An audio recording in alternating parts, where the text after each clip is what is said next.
आज लोकांची, बेलापूरकरांची आणि इथल्या नेरूळ, शिरोणा, सानपाडा लोकांची खूप अडचण होत होती.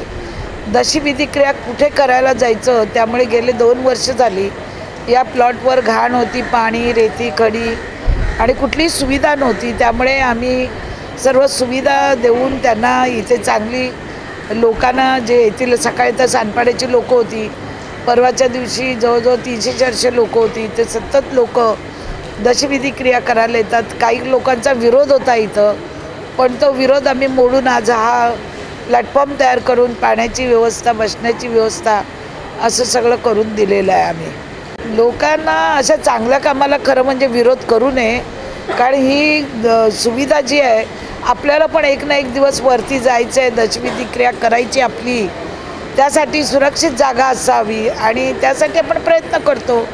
नुसतं विरोधाला विरोध करून उपयोग नाही ना, ते काम करा ना, काम करून मोठं व्हा. नुसतं विरोध करून मोठं होण्यात काही अर्थ आहे असं मला वाटत नाही. दिवाळा गावामध्ये 4-4 जेटी आहेत, तिथे त्यांची दशविधी क्रिया होते, पण बेलापूरसारख्या ठिकाणी सगळ्यांनी जागा आपापल्या अडवून ठेवलेल्या आहेत आणि कॅप्चर करून ठेवले. त्यामुळे इथल्या बेलापूर ग्रामस्थांना दशविधी क्रिया करायला जागाच उपलब्ध नाही. आता आपण या ब्रिज खाली करतो आहे काम. दुर्दैव आहे आपलं की आपल्या जागा, आपण भूमिपुत्र असून सुद्धा आज आपल्याला या ब्रिज खाली दशविधी क्रिया करायला लागते.